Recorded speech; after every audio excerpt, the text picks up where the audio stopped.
Hey, man, I'm not kidding you. I'm going kidding. Hi, I'm Keith Miles.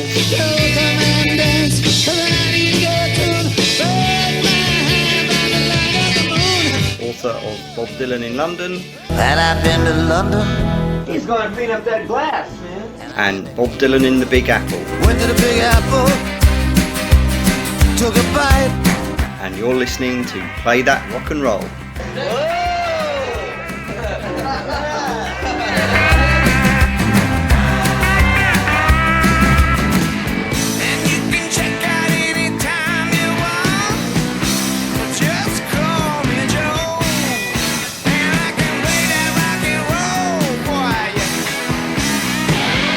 This is not a test. This is Play That Rock and Roll Podcast Edition.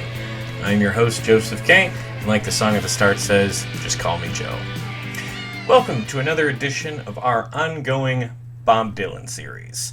Today is my interview with author Keith Miles, who has published 2 books about Bob. The first is called Bob Dylan in London, Troubadour Tales. And his new book is Bob Dylan in the Big Apple, Troubadour Tales of New York. And that one is due out in just a few weeks. I invited Keith on the show because these books are rather unique projects. They are specifically about Bob Dylan's connections to the cities of London and New York, respectively. But they're not just a collection of Bob's stories from those cities. The books include illustrations and maps, which make them rather handy travel guides. In effect, a physical tool for fans to engage said fandom. If you're a Bob Dylan fan and you live in London or New York City, or you plan to visit either of those towns, you should definitely get your hands on these books, as they are going to give you great ideas of where to visit. So in this interview, we talk about how these projects came to be, and we dive into some of Bob's stories from his time in London in the early 60s. Like his infamous on-camera argument with folk singer Donovan, and the time he was called a Judas for going electric.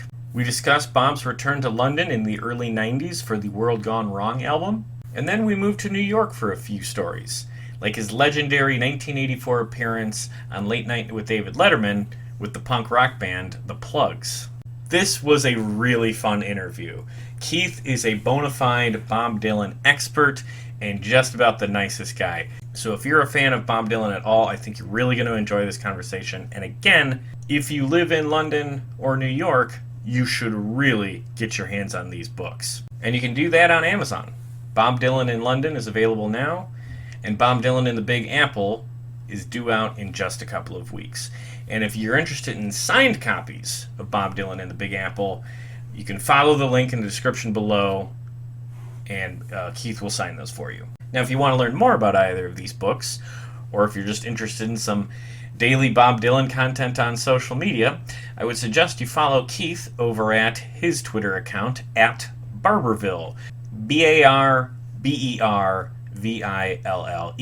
Keith is very active on Twitter, so if you have any questions about these books, I'm sure he'd be happy to answer them. So without further ado, here's my interview with Keith Miles, author of Bob Dylan in London and Bob Dylan in the Big Apple. And I've been to London.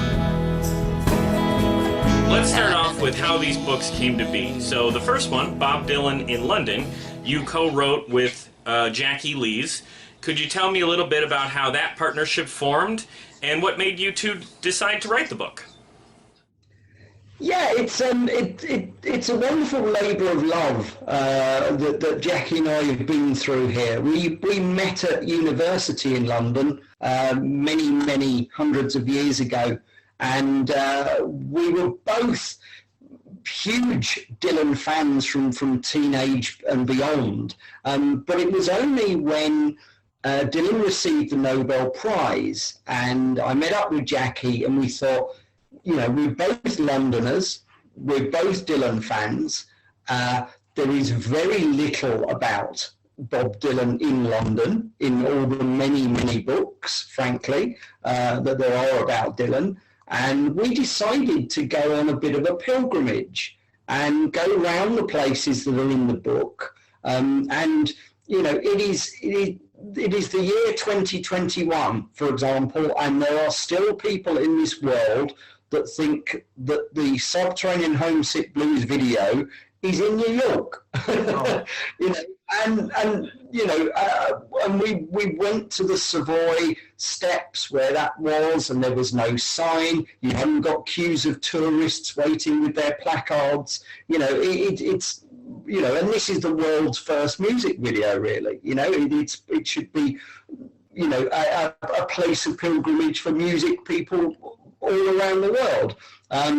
And Jackie and I went to various places, the King and Queen pub, the Troubadour, where we turned up, which was a fabulous, still is a fabulous venue.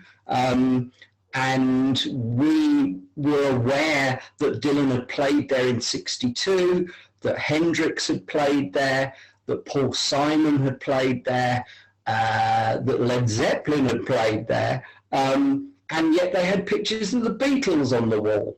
And we thought, well, look, this is, you know, we needed a place to be a focal point for Dylan fans in London. The Troubadour was wonderful. They were wonderfully kind and interested people. The owners now are American, as it happens.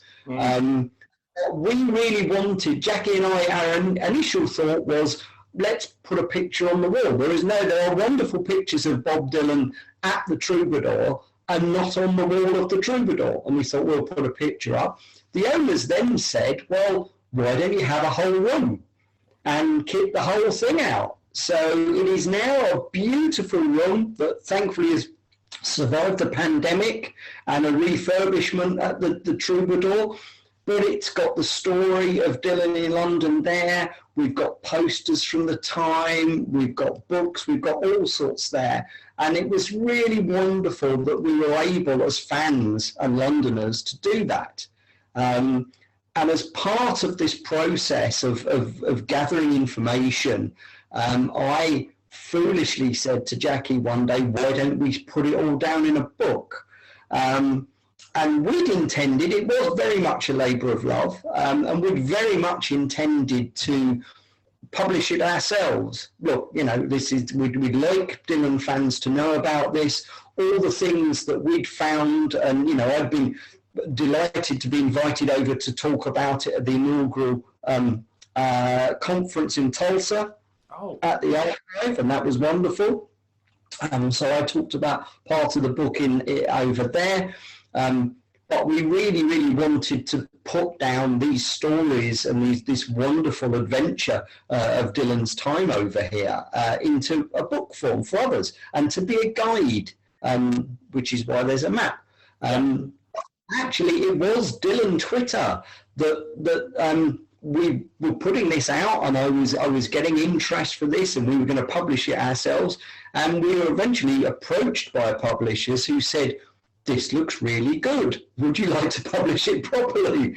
And it was wonderful. And Jackie and I had never published a book. And the day after Bob Dylan in London came out over here in the UK, we went to #1 in the Amazon bestseller list, which was a bit of a shock to the system. You know, we beat Tom Jones to the top of the folk music charts. And it was a great thing. It was, you know, and we got such wonderful, kind reviews from people of what we put together. And I think, you know, it was important for us to tell the stories. It was important for us to put right a few of the stories about where Dylan played and when he played over here. I knew several well-known books that had got completely the wrong dates and the wrong places, and sometimes, as in, you know, Robert Shelton's No Direction Home has a completely erroneous pub in there that he couldn't possibly have played in. You know, so we wanted to put it right. We're Londoners. This is our hometown, you know, and the times that Dylan was here, 62, 63, only a matter of a few weeks, but critical in his career. And then, of course, the Subterranean Homesick Blues, you know, Don't Look Back time. that's the iconic Dylan rock star time, and it's in London, and we wanted to get that all down. We wanted it to be a guidebook, which is, a lot of people said, well, why didn't you put such and such a place in, or this, that, the other concert? Number one, we wanted the tales, but number two, it's got to go in someone's pocket and they can take it around London. So it's got to be, for us, it was important to have a map. It was important for us to make it a usable guide. I think that's one of the best things about the book, is that it's not just a book. I really like that you have the map, and I especially like that you're doing things outside of the book, like getting that room identified as the Dylan room. It seems like a project beyond just a book, which is very cool, because a book is sort of a passive object, but now you're giving people a tool to like go to these places and not just talk about it. So post the pandemic, we now have the ability. There are people taking the book around. We've been on tours. We take people around. We know that it's used as a, unfortunately, we published a tourist guide in the middle of a pandemic. Right. So it's never, but thankfully it's a readable book. But now it's quite important for me as a Londoner. I've lived and worked in London all my life, and people go. It would be the same in any city. People go to Oxford Street. Why would you want to do that? People don't go to the site of where the first music video was, which is fabulous. People don't go. You can go into the Savoy Hotel. People should go to the American bar in the Savoy Hotel, which is one of the finest places you could ever go and drink, and it's quite accessible. But people, that's the same with tourism, but particularly music tourism. You don't find out about these places. There's not a way of going. You end up going to the same old sort of places.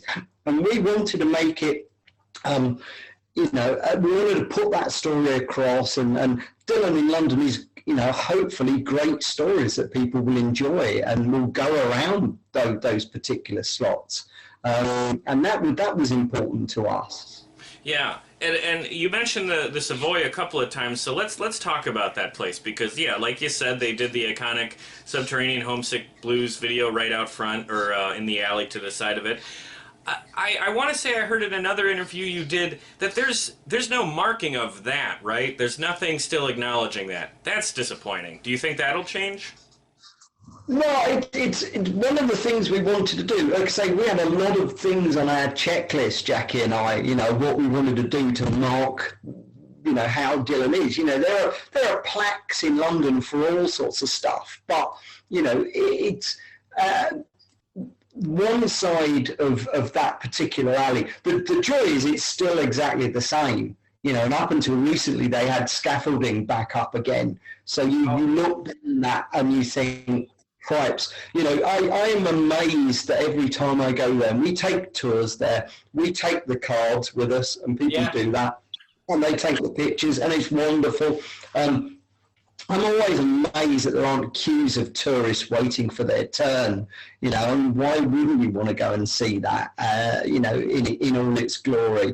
But on one side, it's the Queen's Chapel, and on the other side, it's the Savoy Hotel, and neither are keen on putting a plaque up there. I've asked the Queen through the person that does it, but it was a very polite no. The Savoy Hotel, which I find a wonderful place, and like I say, I think any tourist in London should go to the American bar. They actually have a lovely little museum in the bar of all the Hollywood stars. That's like a historic site in London, right? Yeah, this is the original. The Savoy Hotel cocktail book was the original sort of template for most of the cocktails that we know. All of the Hollywood stars were there. The Savoy Hotel themselves, and it is a lovely place that you can go into and not feel out of place at all, which is wonderful. And the Savoy Hotel themselves are more keen on the Hollywood stars than they are on the Dylan time there. I think as we know from the film, he kind of trashed the joint, and it was a big party. But I mean, this is a huge part of rock and roll history being made there, with the Pennebaker film. And Subterranean Homesick Blues is pretty much the first real music video. And we tell the tale in the book about how that was made. There in fact were 3 goes at that, and it's the middle one that they nailed actually in the Savoy Steps alleyway, which, I mean, and they did in one take, and it's fabulous, and it's pretty much the first music video. There have been very few that have been better over the last how many decades. It's so iconic. It's so beautifully done. It works so well. Well, it's not just the iconic music video, but one of my favorite Dylan stories of his whole history is from the Don't Look Back movie. And you just referenced it, that big raucous party that was, captured on film. And, he had that sort of infamous dust up with Donovan. That's the sort of thing that if I went to the Savoy, I would want to stay in the room where they had that argument, Threw that glass in the street. Yeah, this is Who did it? Now you better tell me, man. If somebody don't tell me who did it, you're all gonna get the fuck out of here and never come back. I'm not giving you shit. What'd you do it for, man? What'd you throw a glass in the street for? I didn't throw a glass in the street. Well, show me the person that did. If you don't have him here, man, I'm not. You better take responsibility for it. I know 1,000 cats that look just like you, man. Talk just like you. Oh, fuck off. Wow. You're a big noise, I know it, man. I know I'm a big noise. I'm bigger noise than you, man. I'm a small noise. Right. I'm a small cat. That's right. Listen, if I'd have thrown a... Hey, you're anything you say you are, man. I'm You say nothing. you're a small... You're nothing. I'm nothing. I believe you. Nothing. I believe you, man. Can you talk about a little bit, because there might be some people watching who aren't familiar with that story, can you talk about what happened at the Savoy with that party between Bob and Donovan? Well, I think if you look at that, people have said down the years that Dylan was a bit unkind to Donovan. I don't think he really was. I think he was a little bit, they used, and actually on that particular tour, they would tour around England, but they would come back to the Savoy. So there are great stays in other hotels throughout England, but essentially when they could, they would come back to Party Central at the Savoy Hotel. And that suite that they had there, which is basically a floor, I think it was 70 quid a night or something ridiculous. So we've got in the book, which is like, and they loved it there. Dylan was basically holding court.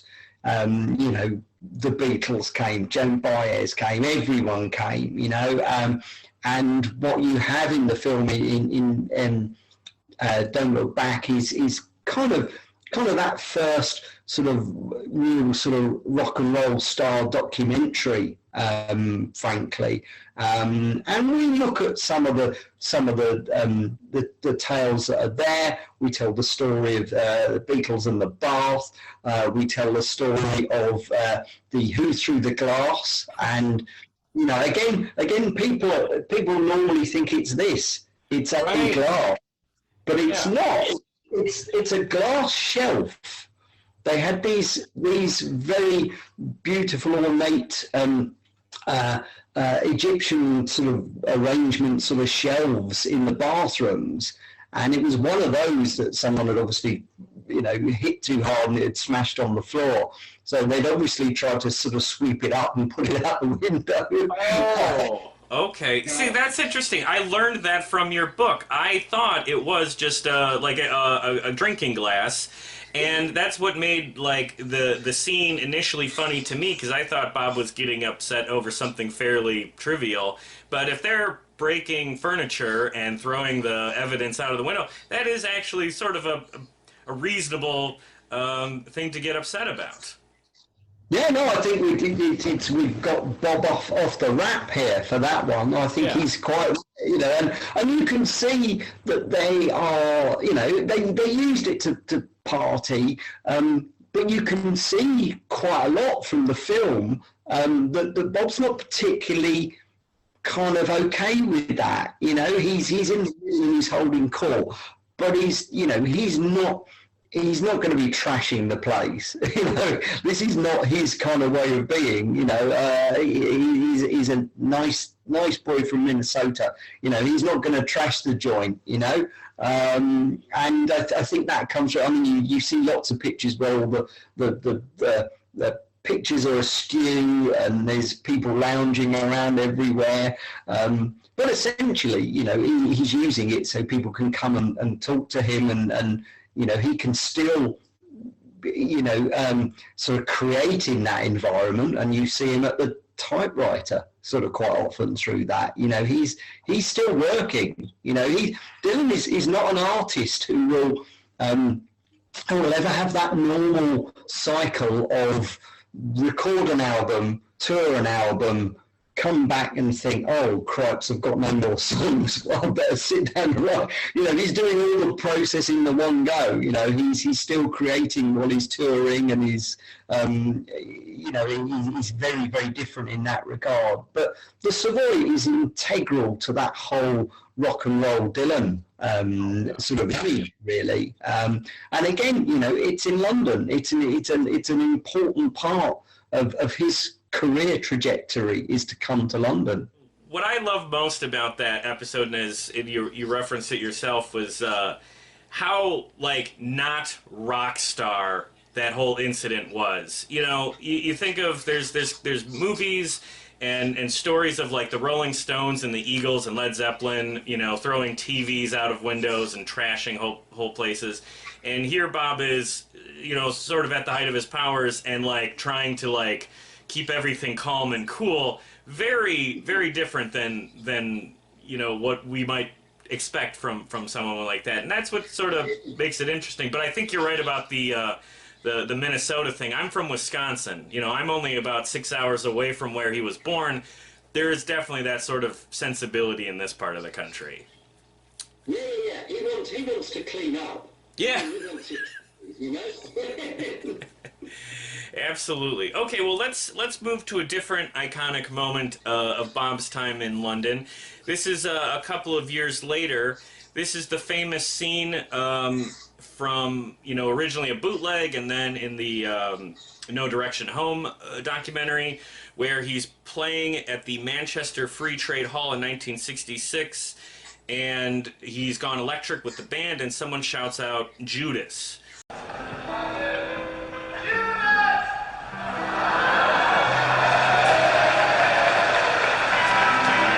I don't believe you.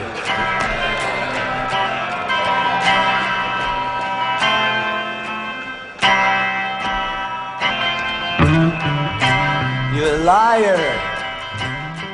It seems that UK fans really did not appreciate his turn towards electric music.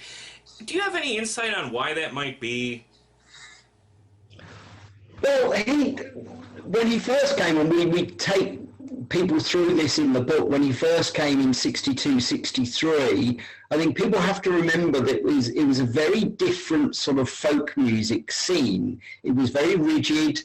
They had kind of rules about who could sing what and with what instrument, and if you weren't from that background, you couldn't sing that kind of song, which is very different from Greenwich Village, where you could stand up and do what you wanted.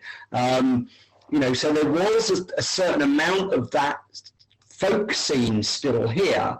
But I think we explore this quite well in the book. I think Albert Grossman realised that, do you know what, it's quite good publicity to have a bit of booing and a bit of backlash. And the sound was appalling at, for example, the Royal Albert Hall. If you look, I mean, I like to think that Bob Dylan really kick-started punk with Tell Me Mama, I mean, and what they wouldn't do is have any kind of sort of easing into this. It was folk song first half, punk music second half, and it was cranked up to 11, as they say. And I think Albert Grossman knew this was good coverage. There was controversy here. It was different. If I think Bob had seamlessly gone from the folk side into a bit of the electric stuff, they wanted a big splash, and Albert Grossman, I think, was pretty keen on it being a big splash. As we say from in the book, from a lot of key witnesses that were there at the concerts at the time, a lot of the walking out and the booing at that particular tour was because the sound was pretty awful. It was too loud and the systems couldn't cope with it, and quite often it was a bit of a cacophony. So it wasn't particularly that he changed the music or he changed from folk to electric. It was also very much that the music was way too loud, way too sudden, and it took a bit of getting used to for people, I think. And I think they knew they were causing a bit of a splash. Interesting point you said about the Judas cry, and of course, even on the official bootleg, the unofficial bootleg became official bootleg. That was always ascribed to London. And, Jackie and I are Dylan fans and amateur sleuths. And it was people like the late, great C.P. Lee, who were Dylan fans from those early days, who would sit around in pubs in Manchester and go, that was our concert. That was when we were there. We remember that guy shouting Judas. That wasn't in London. And it took them years to persuade people that actually they remember that concert. They were at that concert. And they, as fans, knew that it wasn't the Royal Albert Hall. This is the Manchester Free Trade Hall. We were there. And I love that. Bob Dylan fans are great sleuths. We know our stuff, and we do go out to find out the truth of all of this. And as I say, CPD wrote a great book about that sort of particular tour, but it took them a long time to convince people that was Manchester. I was just going to say, I knew that bootleg was originally mislabeled for so many years, and that's so interesting that, like you're saying, Dylan fans being the sleuths, it took a while to get that, turned around. Very interesting. Okay, so here's a question for you. Do you think that, maybe it was a little manufactured, but do you think the electric, the reception to his electric music played into why he didn't come back to London for so many years? Because he didn't return until 1978, right? Yeah, he kind of. I think Dylan was a little bit knocked back by the reception to everything. Partly they knew that what they were doing, and partly they thought, well, goodness, do we want to do this? There was a little bit of resentment to how it'd gone down. And in a way, I can understand that. If you listen to the records that were coming out, it's not a shock that he's going electric. He's not really snuck up on anyone with this. You know what's happening. You know what music he's playing. So I think there was a little bit of that. And I talk in the book about 78 and reality is that in England and and musically 1978 we'd had punk, we'd had post-punk, we probably had post-punk 1978 and it's an amazing thing that there's various bits in the book about, Sid Vicious and Bob Dylan. And, Bob Dylan is one of the potential music dinosaurs who's not disliked by the punk people, because he had that, don't look back sort of rock and roll, anti-establishment sort of part. You know, he doesn't get the kind of grief that Pink Floyd and other people get from the punk scene. And in 1978, you know, I was sleeping on the streets of Hammersmith, queuing for tickets for Bob Dylan. I wasn't just sleeping on the streets of Hammersmith. No, I was for tickets. You know, that's what we did in those days. You know, you didn't go online and wait. You had to physically get out and sleep overnight in the pouring rain. And there was serious Dylan mania. It was an extraordinary thing. You know, he was still very popular, and in fact, he was so popular here in '78 that it took his entire management team by surprise. They'd sold out all of Earl's Court, and then they thought, hang on a minute, we could have sold this dozens of times over. You know, we're music managers. We have to make loads of money. What do we do now? We can't put Bob anywhere. And what happened was, and as we know, and people can read in the book, they just found an old disused aerodrome, you know, which was basically a huge piece of land just outside of London, where they held the Blackbush Festival. And really in '78, essentially Bob's reinventing the modern music festival, because we had Glastonbury, we'd had all those early ones, and this was this was beyond the sort of hippie time and Woodstock. All those had been and gone, and then we'd gone to sort of stadiums, and we'd gone through that bit through the '70s. But where we hadn't had, you know, Glastonbury ticked along, and these sorts of festivals ticked along, but they weren't big and popular at that sort of time by '78. And what Dylan did was, you know, they found the biggest piece of empty land they could. There were no. I find Blackbush fascinating because there were no facilities. No one could get trains home. People lost their virginity there. People stayed there for days because they couldn't get back home. It was an extraordinarily under-facilitated festival. There were probably 250,000 people there. No one really knows. Wow. It was just, you know, it was just the most chaotic thing. But it kind of brought the festival back. Yeah. You know, from '78 onwards, then in this country we had the Rock Against Racism festivals. Right. And people thought, do you know what? Festivals, they were quite good.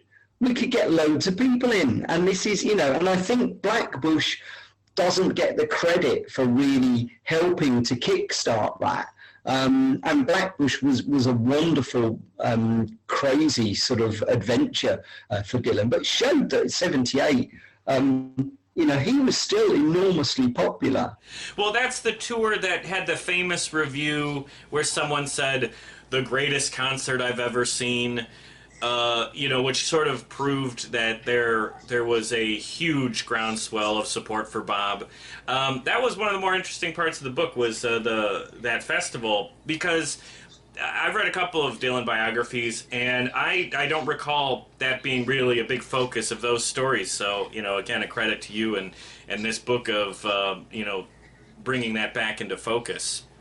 So, well, yeah, I mean, it was one of the things. Sorry, one of the things we wanted to do is that we knew how important these parts were. You know, when Dylan first came over in '62, you know, all of the parts around, you know, the tours of '65 and '66 and way beyond. You know, we wanted this sort of stuff covered because it wasn't in books.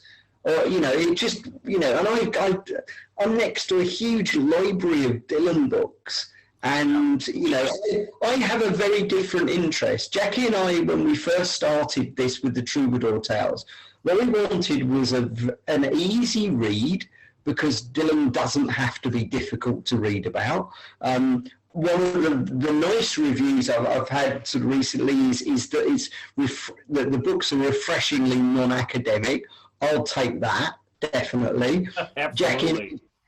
Jackie and I did not want any footnotes The number of Dylan books I've read when the footnote's bigger than the page is just, no, I'm not interested. And it's just, for me, I think they're one of these. Michael Gray, who's is a wonderful Dylan writer, he's written almost everything I want to read about Dylan's lyrics, pretty much.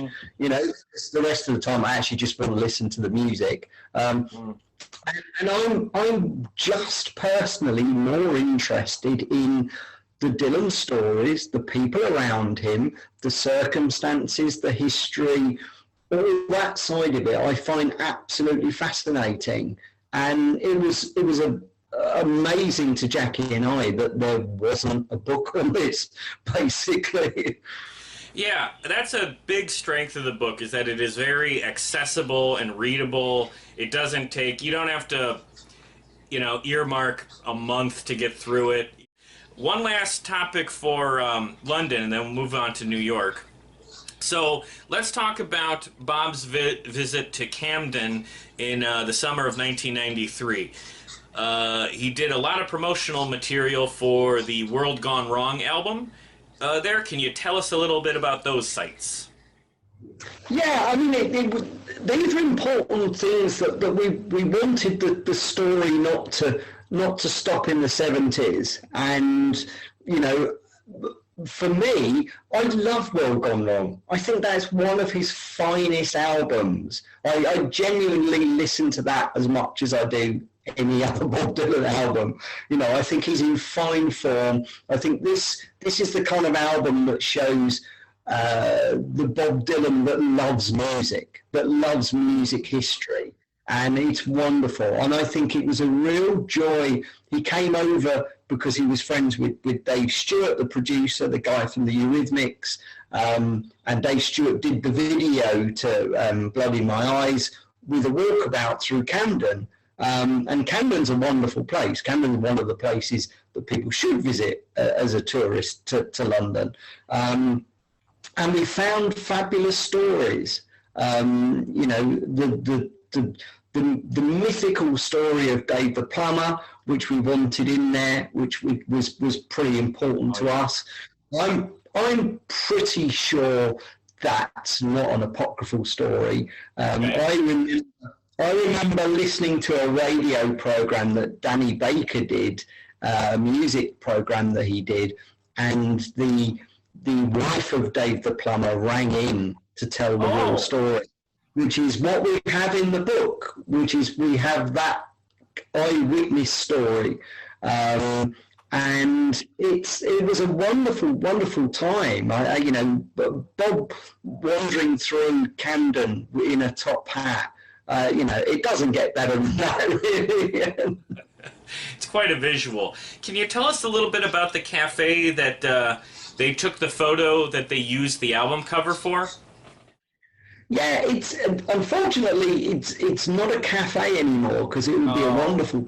It was called Fluke's Cradle, and you read in the book there's a wonderful story about it was a young female photographer who was given the gig to take photos, and had no idea actually her photo was going to be on the cover. And then lo and behold, the picture behind Bob was an artist who had just put up his pictures for sale for a few quid in this cafe. And he had no idea until someone contacted him and said, "Do you know your painting's on the front of a Bob Dylan cover?" And of course, Bob's legal team had not even got this signed off. So there was a mad scramble around to find this artist and to try and, by which time people were trying to buy this picture, become famous throughout the world from the cover of the album. But there were great stories from that time. And now I do music tours with London Music Tours, and the other day with the Cambridge Bob Dylan Society, who are mad keen Dylan fans. I mean, they extraordinary knowledge that these people have. We did a tour retracing the steps of the video to Blood in My Eyes, and that's Bob can still do a fabulous video. He really can. He's done some horrors, but he can still do a fabulous video. Okay, so on the note of that music video, so this might be a little far-fetched, but the music on World Gone Wrong is very much representative of Bob's musical roots, right? Do you think it was a conscious decision for him to use the visual material of Camden, you know, for the album cover and the music video to sort of be a representation of those roots, given that he has such a strong history with the city of London? I would love to think so. I think it's entirely accidental. It was entirely, he was over here at the time he was putting all this together. He was over here looking at doing work with Dave Stewart. And they did some stuff at Dave Stewart's studio here. I think it was entirely incidental. I would love it to be different. It works very well, though, as it happens, because you have Dylan in that outfit. You know, he looks very much the part, really, for that kind of music. And it works, him going through Camden. And it's amazing that, you know, this is the mid-90s, and half of the people recognise him, and half of the people have no idea who he is. Have you ever seen the movie Hearts of Fire with Bob? Yes, but not without strong liquor. And in the role that takes you beyond the legend, Bob Dylan. Hearts of Fire. Want some eggs?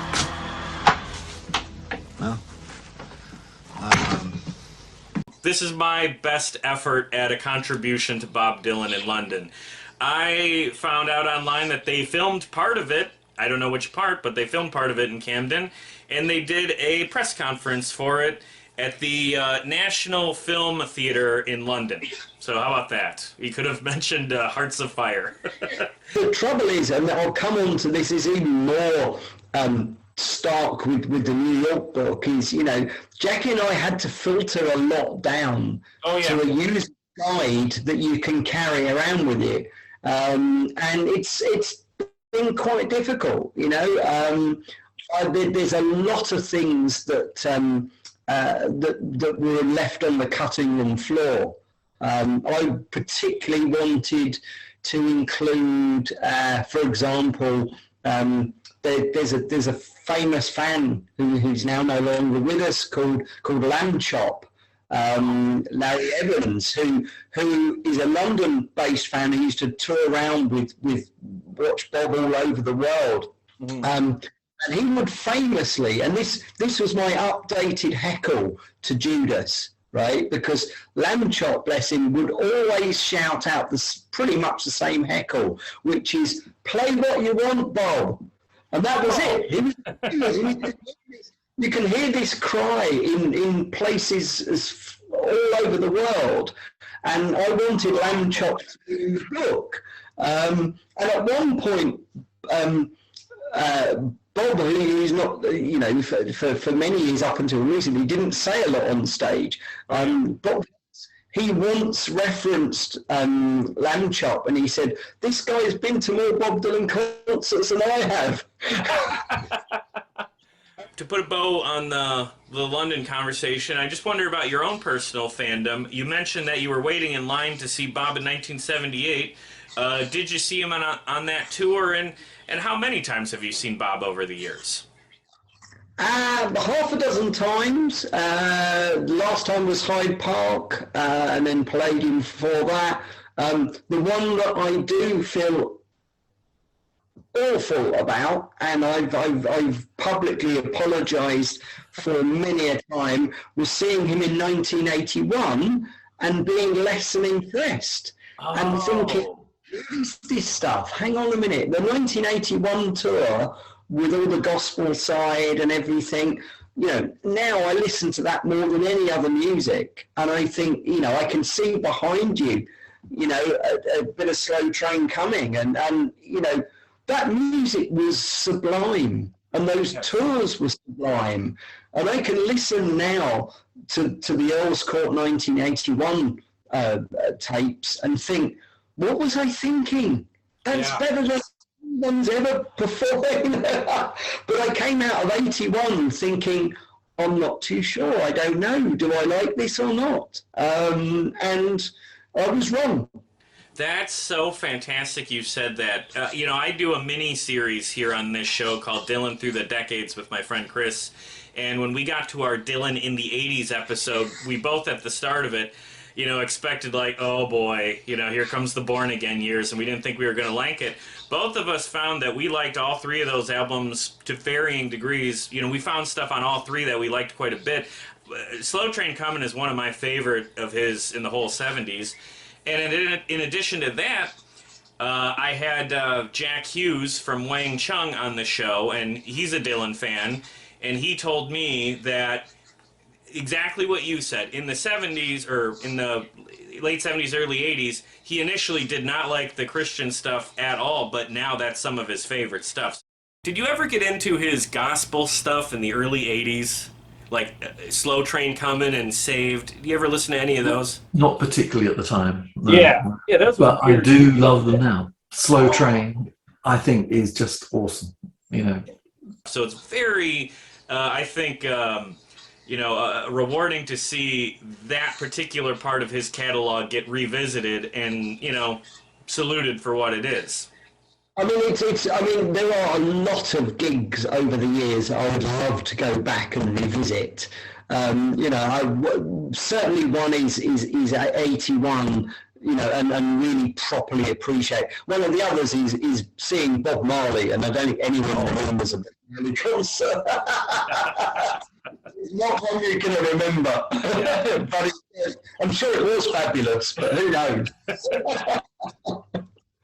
All right, that's terrific. Okay, let's move ahead to your new book. This is called Troubadour Tales, Bob Dylan in the Big Apple. It's about New York City. Again, fundamental location in Bob's story. He got his start there. This one you wrote solo. First question is when is that due out?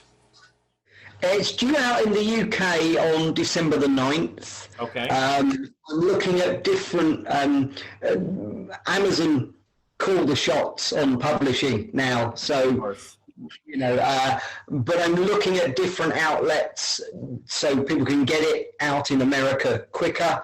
There is, if I'm right in thinking, we did last time and we're doing this time, signed copies through the Dylan magazine, and I think they will ship. But if people want to check that, there's only a limited number of signed copies that go out through ISIS, and you can look them up online. Unfortunately, they've never changed their name. ISIS. That might have been a priority a few years ago, but look at the ISIS online, the Bob Dylan magazine, and then erase your browser history. Oh man, ISIS, love ISIS. That's what. Oh boy, I better not take that clip out of context. Just a 2-second clip of "I love ISIS." Love ISIS. But yeah, no, it's coming out soon. It was one of the having set a template of like fun, easy guides like this, I thought I wanted to do more. Jackie, who I wrote the first book with, decided that actually, do you know what? Getting a book out is I have no idea what giving birth's like, but I can't imagine it's anywhere worse than producing a book and getting it out. I'm going to lose all the female fans from your station now. That's it.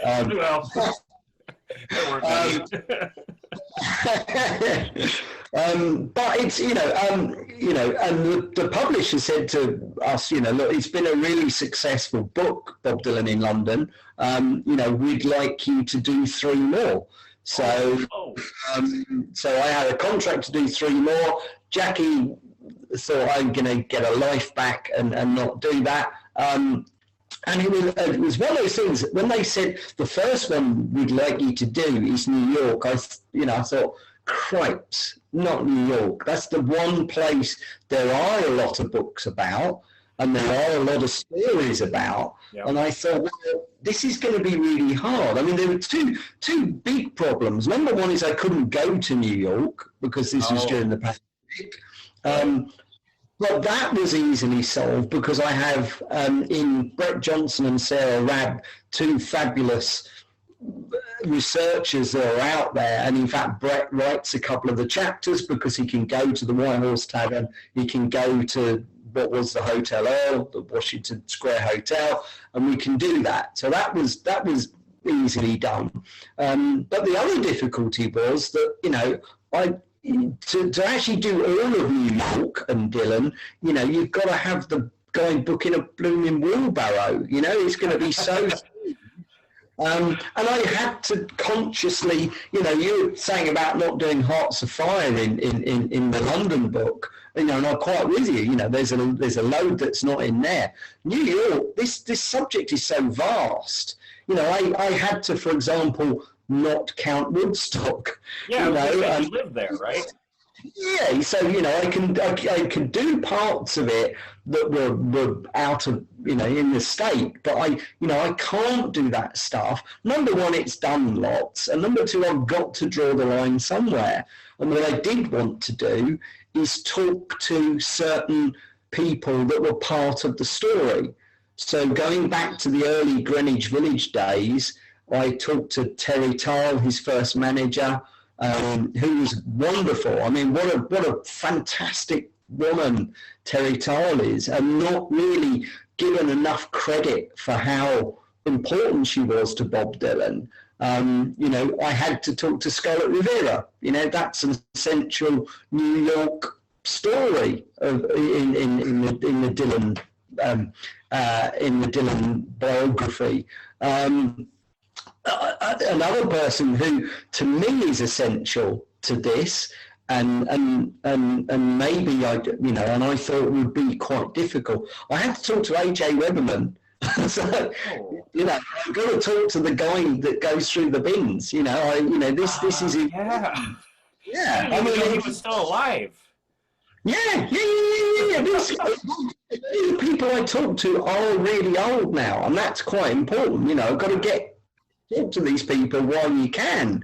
And I thought AJ Weberman, bless him, is fantastic, important part of this tale. He's crazy as a bag of spanners. Yeah. But I thought, well, I've got to talk to him. And I thought, well, how am I going to do this? How am I going to arrange to interview this guy? And eventually, it was just, again, through Dylan Twitter, someone said, well, look, I'll send him a message. And he sent me a message back saying, what's your number? I'll give you a ring. And it was as if that, and I'm talking to AJ Weberman, and I thought, well, I've got to be honest in this interview with him. I've got to ask him the things I want to ask, and maybe he'll put the phone down, or he'll cut me off. But, I wanted to ask about his regrets, what he felt he shouldn't have done, what he wanted to apologise for how he was over that time. He was wonderfully open and apologetic about everything. He remains a Bob Dylan fan who's kind of taken things too far many a time, but does actually apologise for knocking on Sarah's door and stuff like that. The fight he had with Dylan. This is a guy who fought in the street with Bob Dylan. He's got to be in the book, and it was wonderful. But he would, as I say, very good and open about everything. And it's this is all part of the Dylan in New York story. That's fascinating because, I remember reading, the Dylan books that I have recently, and he is treated in those books as quite the villain, and there's not a lot of nuance to that story. So it is interesting that you had an opportunity to, get a better look, a modern look at how he feels about all that stuff now. Yeah, I mean, Right, he's total pantomime villain, and as he says, Bob said to him, "Look, you help me sell records, and it's true. This is, it was obviously clearly pretty unsavory at times and mad stuff at times, but it is part of the Dylan story, and there are fascinating bits like that. But these are people I wanted to be in the book, and I also wanted to not. Same as I had with Jackie, I wanted to unearth the stuff that people hadn't talked about.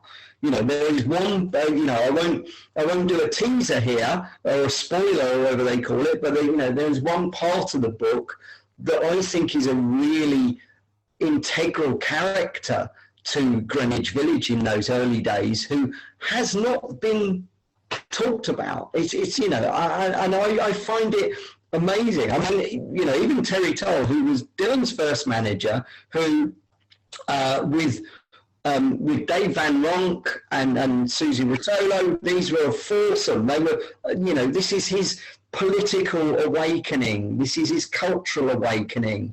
When he learns so much from these people. Terry Toll doesn't appear. There is the encyclopedia of Bob Dylan is 900 pages. Terry Toll doesn't have an entry. Oh. It's like, there is a lot still to be said, and I went from total heart sink in this process of thinking, I don't want to tread the same territory. I'm delighted to have an endorsement from Stevie Van Zandt, legendary New Yorker, who actually called it a fun primer. Now, I love people when they use the F word about my writing, because it's fun. It is fun. Bob Dylan is fun and funny and wonderful. And, I think we can get way too bogged down in being academic or pseudo-academic about Bob Dylan. And it's wonderful music, it's wonderful stories. And it's very important that I do what Jackie and I set out to do is slightly balance things a little, quite important to put fun in, Absolutely. And I as someone who has read a couple of those books that feel very academic, that does run the risk of sucking the fun out of, the music and the man that we're celebrating. So I really appreciate your approach to this. Before we get out of here, I just wonder, you mentioned that you got a deal for 3 more books, 2 after the Big Apple. Are you able to say what those are, or is that got to be a secret for now?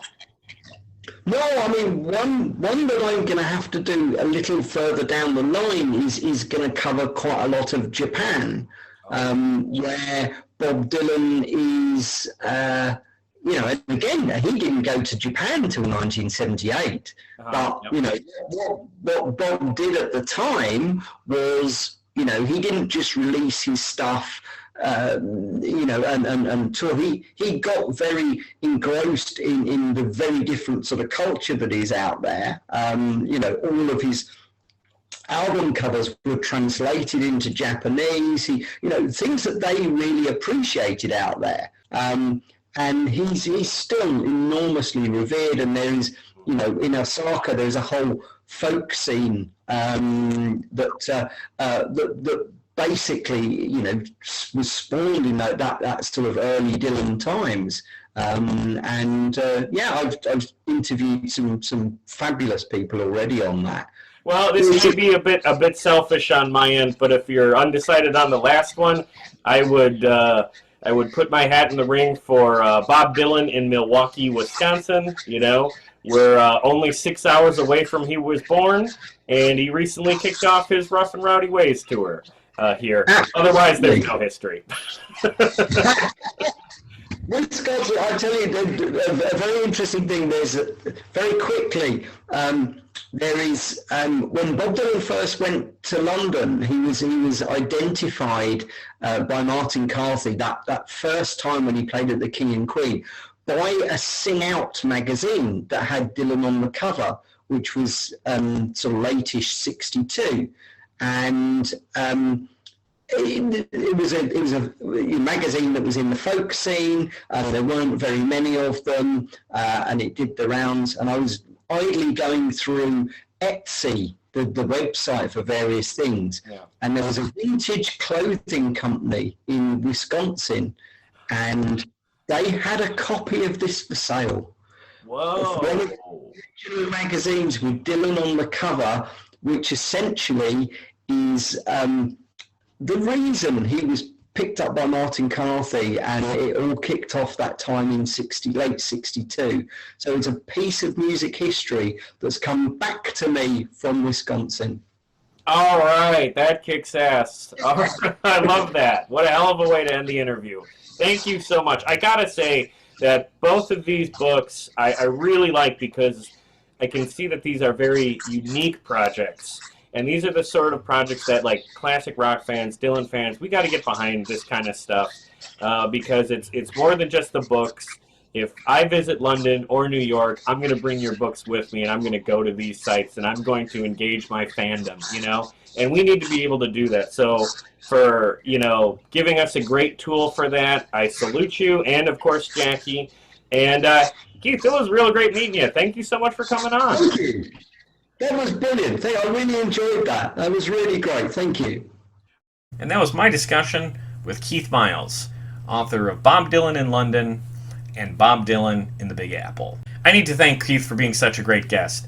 He's got a great sense of humor, and I really appreciate his approach for covering Dylan. I like these books, and again, I think these are the projects that classic rock fans really need to support. So if you're a fan of Bob's, or if you're going to be visiting New York or London, or if you live there, I can't recommend it enough. Get your hands on Bob Dylan in London and Bob Dylan in the Big Apple. You can get both of those books at a good price over on Amazon. And if you would like a signed copy of Bob Dylan in the Big Apple, there is a link to do that below. You can learn more about those books by finding Keith on Twitter at Barberville, BARBERVILLE. And again, if you have questions about those books, just reach out to him on Twitter. You should follow him even if you don't buy the books. Daily Bob Dylan content. Can't beat that. Okay, so looking ahead for this show, we have more Bob Dylan content coming down the stretch. The next episode is going to be Bob Dylan in the 1990s. That is part 4 of our Dylan Through the Decades series that I'm doing with my friend Chris. And then after that, I'm going to get back to my series on the Jefferson airplane family tree with a deep dive on the Jefferson Starship. So with that, thank you for listening. Keep rocking. Hey, thanks for listening. If you enjoyed this episode, please remember the big 4 things you can do to support this show that don't cost a dime. Number 1, listen to the show. If you're hearing this now, that means you did this part already. Thank you. There is an infinite amount of content out there, so you choosing to spend some time listening to this show means a great deal to me. Number 2, if you like what we did here, please recommend this show to family, friends, or anyone you know who's looking for a podcast, particularly about music. Share our links in Facebook groups, subreddits, and recommendation threads. Whatever you can do is highly appreciated on my end. Number 3, find us on social media. Follow us on Twitter at PlayThatPodcast. Like us on Facebook at facebook.com/playthatpodcast. And subscribe to our YouTube channel at youtube.com/playthatrock'n'roll. Lots of great material, like photos and vlogs, on all 3 platforms, as Play That Rock and Roll is very much meant to be a content hub as well as a podcast. And finally, the big ask. Number 4, please give us a 5-star rating and a positive review on Apple Podcasts or wherever you get your podcasts. I know this part is a hassle, but it really does help the show a great deal. Not just because it affects the algorithm, but also because it gives me something I can point to when pitching this show to potential guests. The more social media followers and positive ratings the show has, the better chance I have for booking high-profile guests for interviews. So if you take a moment to give us even just a 5-star rating, you are actively giving us a tool to do bigger and better things here. But whatever the case, I appreciate any and all efforts you take to support us here at Play That Rock and Roll. Be sure to join us next time for more great stories and music from the world of classic rock.